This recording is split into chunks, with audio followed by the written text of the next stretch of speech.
Good morning, everyone, and welcome to Skep Live Online. Well, we're here to have another production of Skep Live Online, which is a production of the University of Hawaii Presents, based at the University of Hawaii at Manoa Outreach College. My name is Tim Slaughter, your host for today, and I'd like to thank our sponsors, the Hawaii State Foundation on Culture and the Arts, the National Endowment for the Arts, the University of Hawaii, and Kainoa Senior Services. We're excited to have you join us this week, and we'd love to stay in touch. So give us comments and questions throughout today's chat window and let us know what you're thinking and maybe where you're tuning in from. Also, if you send your email to csinfo@hawaii.edu, that's csinfo@hawaii.edu, you'll get notices about upcoming programs. Well, we're coming up to the end of a fabulous week of stories with our special guest all the way from Dublin, Ireland, one of Ireland's and the world's most gifted storytellers, Niall de Búrca. Niall was raised in Galway and displayed a talent for narrative from a very young age. At home, he has been featured in theater, radio, and at many festivals. And he has toured internationally, including here in Hawaii many times. So, let's get it started with Niall de Búrca. Thank you, Dr. Slaughter. Aloha, mila folcherov. Folks, you're welcome back to my home here by the hills. It's wonderful to join you wherever you are on this wonderful, wonderful June morning. Today I will talk tales of the people who have come to settle in Ireland over the last generation. We have had a profound change in our country since the beginning of the 21st century. Whereas before the Irish, we went all around the world to seek our fortune and build new lives. Now the world, it comes to us. In my home county of Galway, in the town of Gort in the south, up to 20% of the population are from Brazil. Here in Dublin, in County Dublin, to the north of the city, on the Great Plain of Sean Moynalta, there's a huge population of people from the Baltic nations. And I will start with a story from a Baltic nation. Right at the other side of the European Union are three wonderful small countries. One is called Lithuania, just above it is Latvia, and just above that is Estonia. The people of these three countries, they're very, very talented. Their languages are fascinating and their histories are really, really, really incredible. This tale from Estonia, the capital of Estonia is called Tallinn.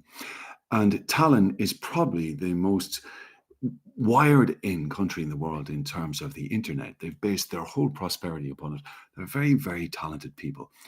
Try and find out a bit more about that country if you can. Here's an ancient myth from there.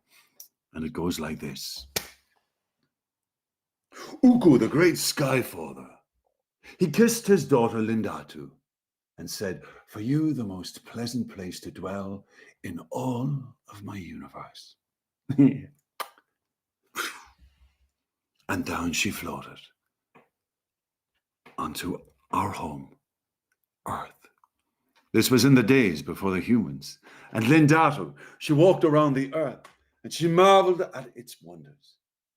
She was the master of the weather and she controlled the flights of the birds. Lindatu, happily she dwelt upon her Earth. Time passed, her beauty grew. One night, the moon looked down at Lindatu. There was the moon proudly shining. And the moon thought, Lindatu, the daughter of Ukko, would make a wonderful wife for me. And what a life she would have together with me. Me, the Lord of the sky, and she, she, the queen of all the earth. And he sang out to her, Lindatu, Lindatu, you shall marry me, for I am the Lord of the sky you can see. Oh, so proud he was, shining silvery white, full moon, just like tonight. She looked up and she said, oh, no way, I could never marry you. How could I marry you, moon? You're not very dependable. Sometimes you're here and sometimes you're not here at all. Other times you're halfway gone and halfway here.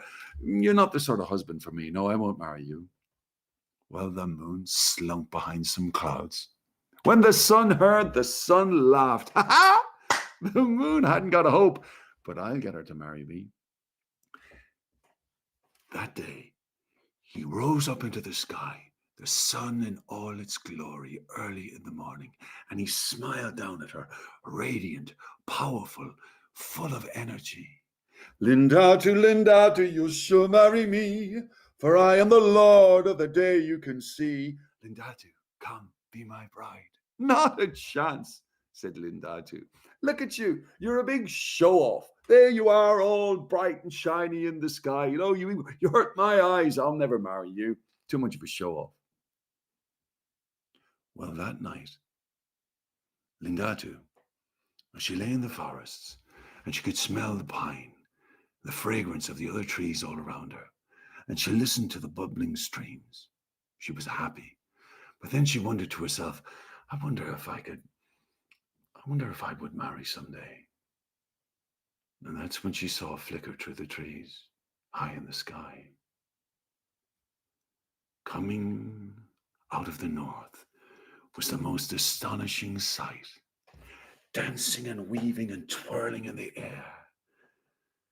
This thing in the night sky began to sing to her, Lindatu, you'll sure marry me, for I am the northern lights you can see. Hello, Lindatu, do you want to have a dance? How are you? My goodness, you're so beautiful. Be my wife, be with me, the two of us, king and queen of all the earth. She couldn't take her eyes off him. The colors, the cheeky little dance, the personality of the Northern Lights, Aurora Borealis. He said, Lindatu, come marry me. And she said, I will marry you. I'll marry you. I'll marry you so lovely. Prepare yourself, Lindatu. Get yourself a dress. I will return soon, and you will become my wife. Make ready, and we will live together for all eternity. And then Aurora Borealis, the Northern Lights, danced away as the day brightened. The sun came up jealous. The moon was long gone, and Lindatu, she prepared for her wedding. Oh, the birds of the world, they gave her such feathers for her dress, and her necklace was made of the finest berries of the woods. She put rouge upon her face, and her hair was done up with peacock feathers. There was never a sight more beautiful seen on the earth before or since. And she waited, and she waited, and she waited. Night came. All was dark. But Aurora Borealis, the Northern Lights, her consort, her beau, he never came to her that night, nor the next night. He was too busy, going all over the universe, dancing and weaving, impressing. And Lindatu, her heart began to break, and she began to cry. Her heart was so sad and cold from loneliness that the very rivers, the streams, the brooks, the lakes began to freeze over, and the forests became coated in white. Lindatu began to weep, and as she wept, the sound of her tears and crying went up into the sky and reached the ears of her father, Uku. And the sky god, he came down and he picked up his daughter and he said, Lindatu, my darling, my girl, what ails you? Why do you cry? I fell for the Northern Lights, Aurora Borealis. He's never come back. I wanted to give him my hand in marriage, but he's left me. He's not come when I'm married. Shame on him that would not marry my daughter. Oh, he'll regret it. Come with me. I will take you to where you will never know sadness, but you can see still everything. And he hugged her, and in his embrace he took her up into the sky. And later that night, who do you think came along, dancing from the north? Lindatu, I'm here for you now, my darling, where are you? Lindatu, where are you? Lindatu, come on, it's time for Lindatu. And then he heard a voice above his head. Look up. And he looked up. Above him was Lindatu. And she said, I waited, and you never came. And now my father has placed me here. You had better dance well if you wish to get me down from the sky. Oh, you had better dance well if you wish to win my heart again. Lindatu, please come down. Her beauty, her magnificence. Lindatu, come down. Start to dance, Aurora. And he started to dance, trying to tempt her down from the sky. Lindatu, Lindatu, please come to me now. But she hasn't come back down yet. Oh, she's making him wait and wait and wait. If he gets her to the altar, he'll be very lucky. And so to this very day, at night time, in the far north, Aurora Borealis, the northern lights, dances, trying to lure her down from the sky. And we know her today as the Milky Way, the stars that we see on winter nights, that great belt of stars, Lindatu. And I hope you like that tale from old Estonia. I have here a wee picture of Aurora Borealis dancing away, trying to lure the love of his very existence down from the sky. And here she is herself, that wondrous sight, the Milky Way. How lucky we are to have such things about us in our nature. When I was in Estonia, I was fascinated by its history and culture. There it is, south of Helsinki. It's only a short ferry ride. And then if you go to the east, you come to the old Russian capital across the border in Russia of St. Petersburg. Very cold winters, lovely summers, and rich forests. Fascinating people. Try and find out a bit more about it. And if you can, visit there. We have many of them here, and they're contributing, the Estonians, wonderfully to our country here in Ireland. But now, I'm going to take you to another country. I seem to be on a bit of a birds thing at the moment. There's birds in this next story as well. I made a couple of stories last night with some birds in it also. This story is from a country very special to me, where I spent nearly 12 years living there. My kids were born there, and I have many nieces and nephews there. Aotearoa, south of you in Hawai'i, the very south of the Polynesian Triangle, Aotearoa, New Zealand. I lived in the North Island, Ika Maui, and they have many tales of Maui there, as well as you folks in Hawaii. But this story is not about Maui. This story is about the god of the forest, Tane Mahuta. And it goes like this. Tane Mahuta, lord of all the forests of Aotearoa. He heard his children crying out, Father, Father, help us! Father, please! We're being attacked! Tane Mahuta, he spoke to the trees. Totora, what's wrong? What's wrong with all of you? Something's eating at us. Something's attacking our roots. Please, Father, help us. Oh, it hurts. Tane Mahuta, he parted the tree branches and he looked down, and his eyes bored into the earth. He was shocked by what he saw. There was millions of insects, grubs and wetters. There was snails and worms. They were eating and tearing and gnawing at the roots of the trees. Rimu cried out, Oh, Brother Totra, oh, Father, help us. I'll try and help you. He got his great big hands and he tried to get in between the tree roots of the roots of his children to protect them from the grubs. But his fingers were too big. The trees, those who made their homes in the trees, the birds, they were scared. They began to twitter as the trees were shaking. And Tane Mahuta had an idea. He cried out to one of the birds, the bird with the sweet voice, Tui bird. Tui, come and help. Quick, Tui, you've got a sharp beak. Come on down, get in among the tree roots and start killing all those grubs. Chase away all those wettos. Come on, get the worms out of here. Tui of the sweet voice said, No, not me. I'm not going down there.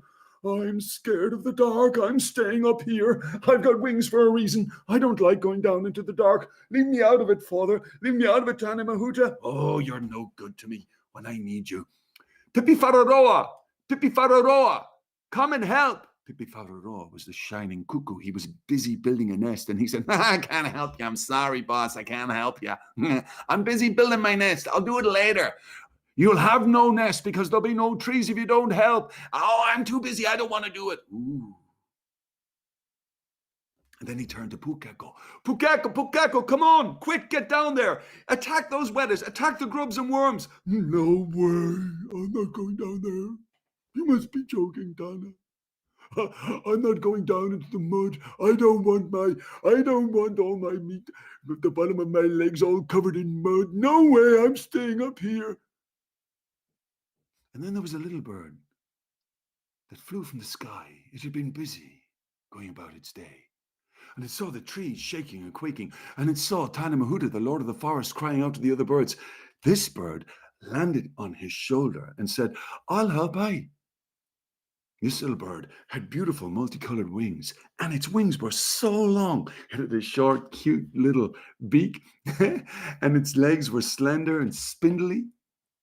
Will you help? I'll help. If there's no trees, there's no homes for any of us, I will have to take away your wings. I will have to take away your feathers. Why? You will have to get right down in among the roots. The wings, they would get caught in the bushes. I'll have to take them off you. And why would you take away the beautiful coloured feathers, eh? I'll have to take away those lovely coloured feathers because I will make your feathers lovely and brown so you can work in camouflage and work at night so you can get right in among the grubs and the worms. None of them must take any of these trees. Oh, okay, I'll do it if it means that if the trees are okay, we all depend on the trees. I'll do it. And I will have to change your spindly legs. I will have to make them really strong. And then we have to rip and tear at logs to get under where the king and queen of all the worms live, to chase them away. Okay, if it means helping everyone, I'll do it. Your nose, it'll have to be so long, it'll stick into the ground right down. Some birds might make fun of you because it's so long. It's okay, come on, we've got to get to work, let's get stuck in, This bird had a great attitude. This bird had can do. And Tana Mahuta said, you can do, you'll do. Come on, let's go. He took the wings off. He changed the color of the feathers so they became brown. He strengthened the legs. They became muscular. And then he got the nose. It became so long. It arced down. Now go get him. And by the way, little bird, what's your name? Oh, you don't know my name, eh? I'm Kiwi, eh?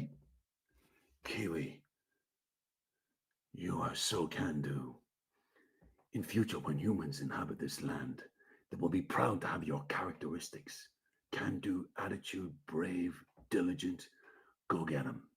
And he put the little bird on the ground. Oh, you should have seen those worms turn and run. You should have seen those grubs and snails flee for their lives as that Kiwi right in among them, using that nose down between the roots, scraping with his powerful legs, the ultimate hunter of the bush, of the realm of Tana Mahuta, protecting the Rimon, the Totara, the Bahutakawa, all the beautiful trees of Aotearoa.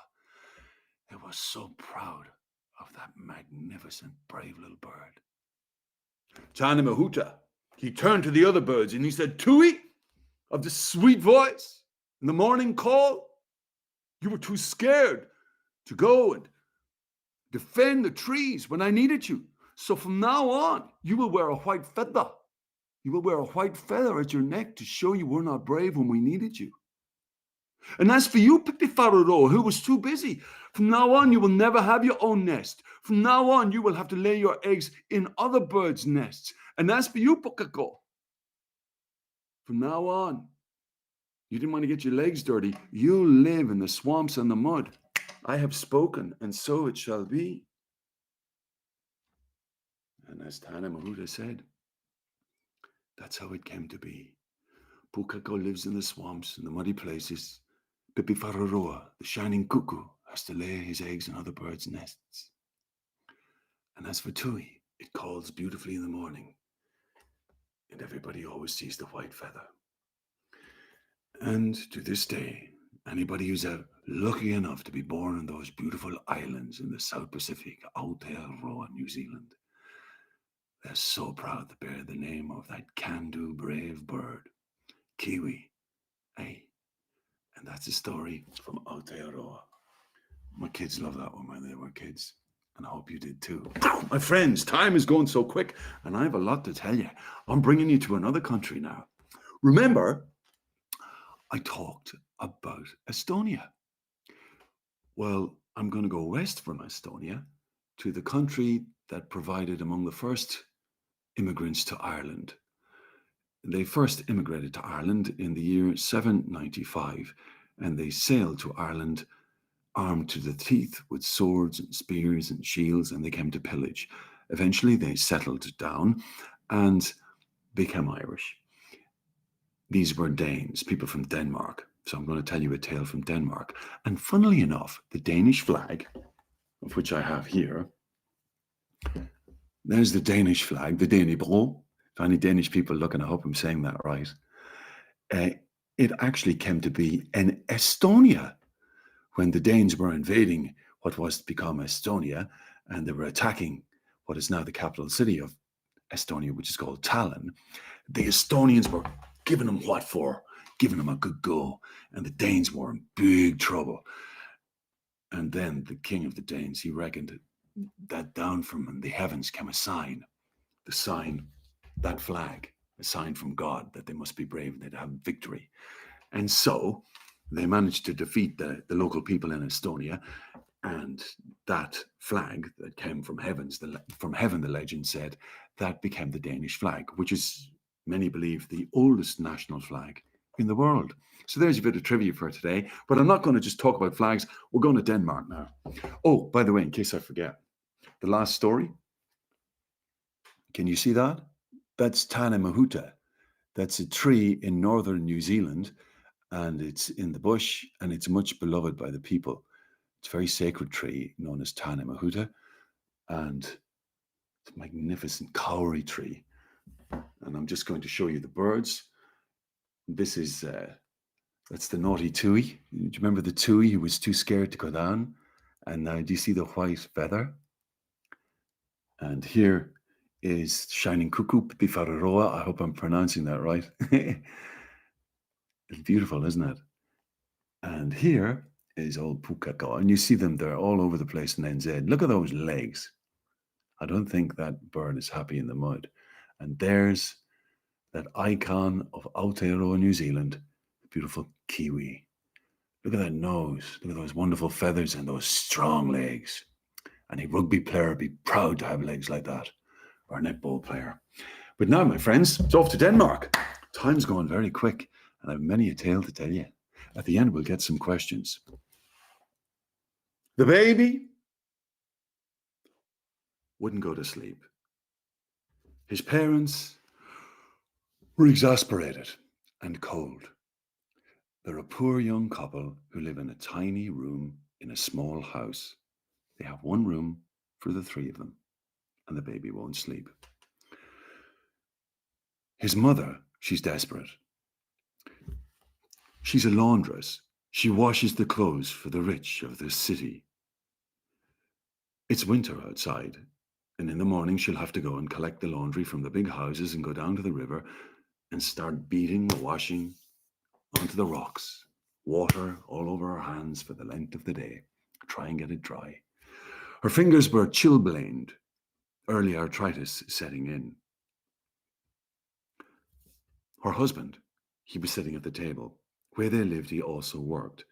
He was a shoemaker, and he mended shoes, a cobbler. He made and mended shoes for the lords and ladies of the city.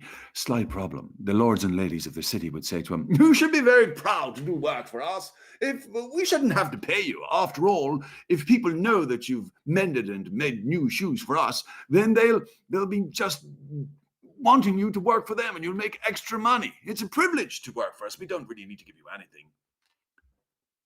He wasn't a very good business person. Food was hard to come by. It was difficult enough to pay the high rent, and the baby won't go to sleep. Here's the plan. Their bed was so small, what they would do every night is this. They'd put the baby into the bed, sing it some songs, and try and get it to go to sleep. As soon as it's asleep, they'd lift the baby out, wrap it in father's coat, and put it asleep on the floor. Then the two of them, Mom and Pop, would jump into the bed. They didn't want the baby in the bed with them in case they rolled over and the baby was harmed. The child's looking up. If you've been a father or a mother, you know what it feels like late at night, and there's a little pair of eyes looking up at you like this. And every time those eyes began to close, the mother and father would smile at each other and try and tippy-toe to the other side of the room. And of course, the eyes would come open again. In desperation, the mother said, I'll tell him a story. So she began to tell a tale of a goddess who had golden apples, who fed it to the gods, who ate those apples and were forever young. And then a story about a great big giant who lived in a place called Jotunheim. The baby was enchanted. The mother glanced to the father. It's working. The child went off to sleep. And as it drifted to slumber, she slowed her voice down. And at the end of the tale, she said, snip, snap, snout. Mother's tale is out. The next night, the father had a go. He told a story of a hero who went to Troy and took years to get home to his wife. A hero who faced a monster with one eye in a cave and by guile managed to save his own life and that of most of his crew. The child's eyes were wide with wonder. The next night, it was a tale of a great emperor who traveled right across the seas. Every night, a different story. And the child grew. And as it grew, its imagination grew. By the age of 10, this child knew hundreds of stories. And one day, he was walking up through the center of the town, and he came to the bishop's palace. The bishop's palace was beside the great cathedral. The door opened, and out came the bishop, rubbing his hands. He was very nervous, looking up and looking down, between his eyes, a hatchet-like frown. For goodness sake, where is he? Where is he? Sir, is everything okay? Go away, child, I'm busy. Where can he be? So what's wrong? It's my birthday party. I'm expecting a musician. He never turned up. Oh, I'm sorry to hear that. Why have you got a musician coming? For entertainment. Why else? Child, go away. Go away. What if he doesn't turn up? What are you going to do? I don't know what to do. I have to have some entertainment. Oh no, here come the lords and ladies. And down the streets towards the bishop palace came great big carriages, high wheels, pulled by fine, shiny coated horses. There were coachmen, and inside in the coaches themselves, the lords and ladies of the city. They were wearing fine wigs and wonderful clothes. Upon their fingers twinkled rings of gold and silver, round their necks necklaces and beautiful pearl and diamond and emerald earrings. Oh, tiaras of such exquisite beauty. The boy's eyes shone bright. This was exciting. He liked it. He'd love to be part of this. What am I going to do? The musician hasn't come. Servants, what will I do? I'll help you. Well, what do you mean? How would you help me? You're a child. I'll tell him some stories. What do you mean? I love telling stories. Your musician's not here. I'll give it a go. Well, come in then, kid. Come in, get into the kitchen. When I call you out into the room, after the cake is served, come and tell them a story then. You better do a good job, you hear me? The boy went into the kitchen. It was so warm in the house. Great big fire. And then he watched through the half-open kitchen door as the lords and ladies were led into the great big dining room. Oh, the table, it was so long, and candelabras upon it, thousands of candles shining. All the meals were being served. The servants were bringing out wonderful trays of meats and sweetmeats and drinks being poured, wines and cognacs. The boy loved it. Then when the cake was served and the happy birthday sung, the bishop said, "Bring out the boy." And the Lord said, what's a boy doing here? Children ruin parties. The boy's going to tell us a story. I hope he's good. And in walked the boy. He looked at all the lords and ladies, their faces shining in the hot room, lifting up pieces of birthday cake to eat it. And what he did was this. He thought of his father and mother. He thought of his friends, and he thought, I'll give it a go. He said, "May I please stand on the table?" The bishop said, "What? Sir, please stand up for a second." He jumped up onto the bishop's chair. He leaped up onto the table. Uh-oh, candelabra to the left, candelabra to the right. Birthday cake in front of him. Be careful, don't make the wrong move, he thought, or I'll trip in it and fall over, make quite a scene. And then he concentrated. And then he realized, just enjoy it. Let it come out.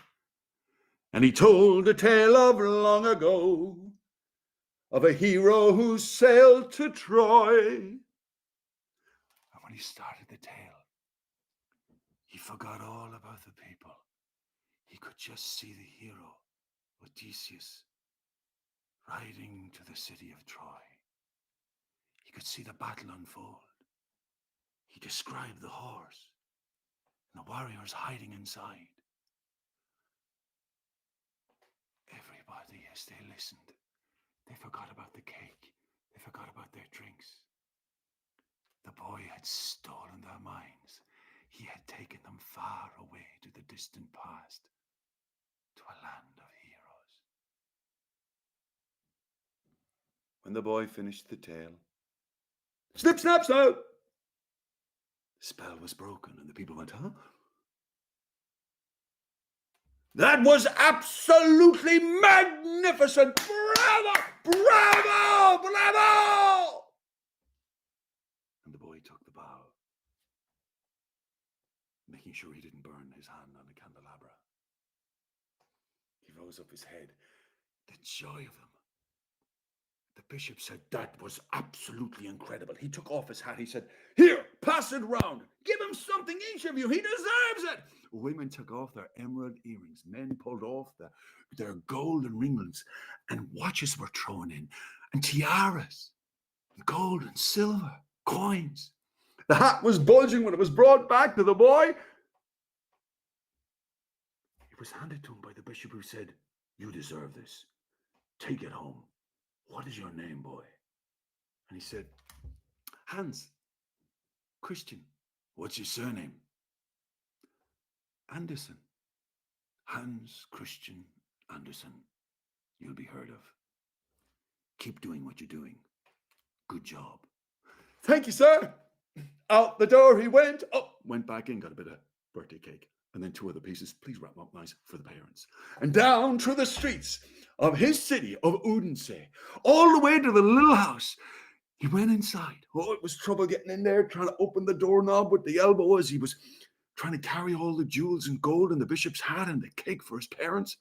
He went into the little room where the father's repairing his shoes. He said, Hans, what is it? Dad, I told the tale.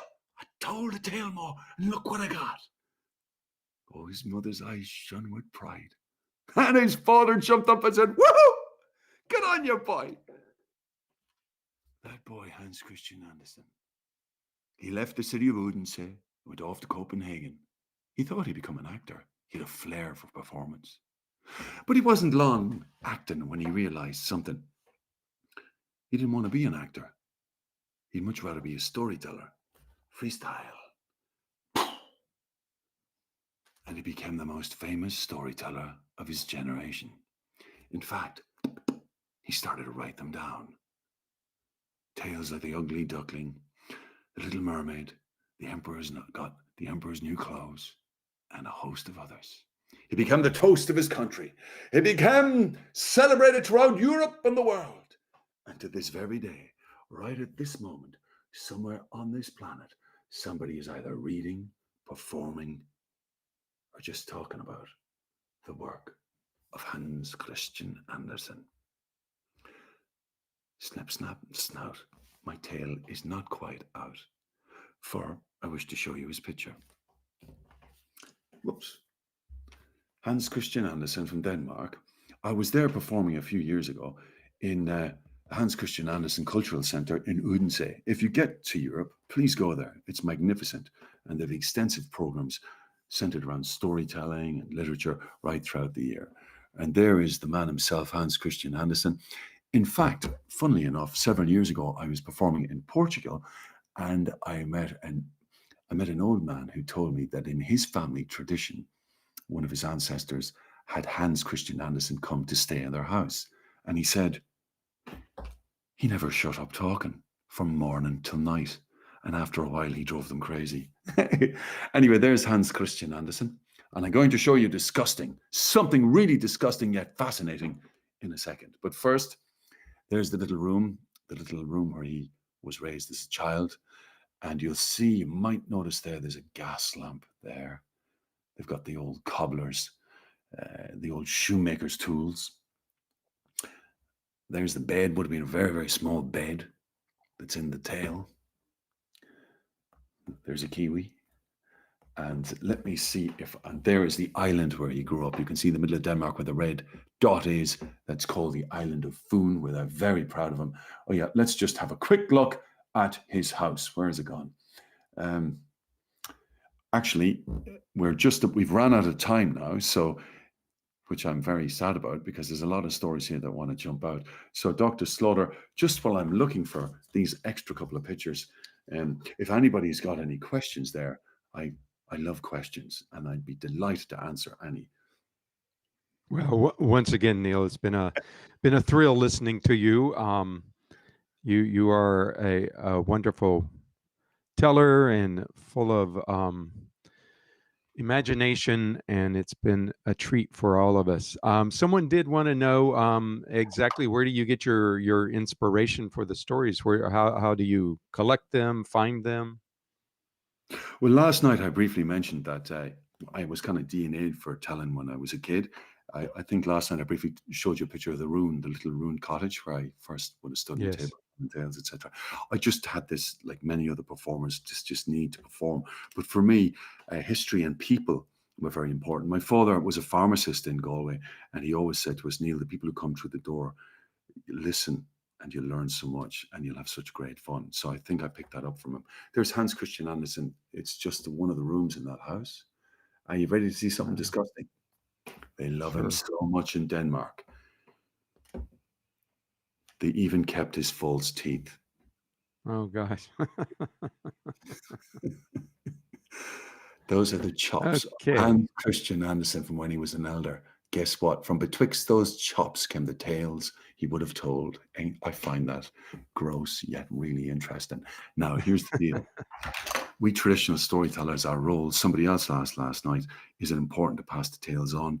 We use traditional storytelling to wire children into world culture, to get them all fired up on literature as a method of education, to build their listening skills, their observational skills, and their sense of joy and fun. And it's quite a simple thing. Any other questions? Given your wide range of where you tell, what is it like when you go to a country where neither Irish or English are the predominant language? I mean, when you go to an Estonia or Romania, because I know you've been all over Europe telling tales. You find that difficult, or is there a common sort of storytelling kind of feel to things?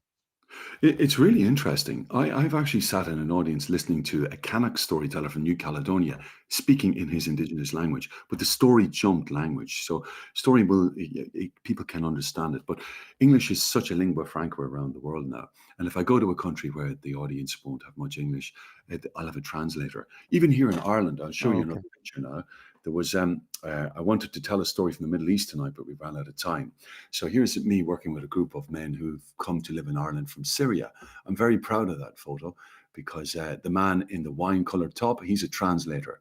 So when I perform at that refugee centre here in Ireland, it's in Munster in the south, invariably himself, he's the man who, he's originally from Libya, and he'll be the translator. And guess what happened one day? I was in the middle of doing, and it's such fun working with a translator because you can spin off each other. And I think you've gathered by now, I'm quite a physical performer, and I would be enjoying a bit of mischief. So I'd be trying to put him off, and he'd be trying to put me off.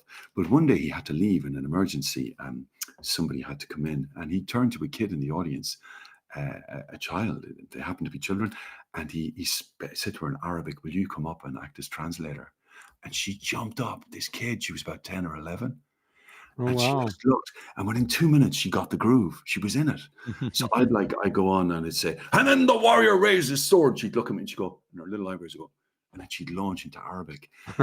So that's what it's all about. It's the live, and it's that natural human curiosity and that natural sense of originality that is within all humans. The dance. That must have been a fabulous feeling to have that child come up and just assume that role with you. It was, and that's the payback for working in the arts.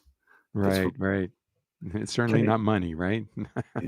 In case I forget, can I just briefly say how much I really appreciate Kaunoa Senior Centre sponsoring this, and everybody who sponsored the series. It really is an honor and a privilege. And mahalo to everybody. And may you all keep Well, safe. it's fabulous working with all of them. And it's fabulous working with you. And we hope to have you here in person in the near future. Anyway, I do want to say a final thank you to our sponsors, the National Endowment for the Arts and the Hawaii State Foundation on Culture and the Arts, the University of Hawaii, and as Neil mentioned, Kaunoa Senior Center on Maui. And you, our audience, who keep coming back. We talking about coming back. I just want to give you a rundown of what we have coming up here. Tonight, we have Professor Daniel Harris McCoy doing his last in his series of talks about the classics. And then tomorrow night, tonight's at 6:30, tomorrow at 7 p.m., we have live from Orvis Auditorium, a live stream of the Chris Ye Quintet.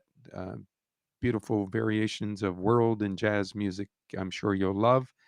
And then next week, we have the storyteller from Missouri, Sherry Norfolk, will be joining us at the Tuesday, Wednesday, Thursday slot at 10 a.m. in the morning for a series of tales that she will entrance us with, I'm sure. So, Neil, it's been fabulous seeing you again, as always, and having you be part of Skep Live Online. Thank you very much. Take care of yourself. Enjoy life, everybody. Stay safe, and aloha. See you along the road, folks. Aloha.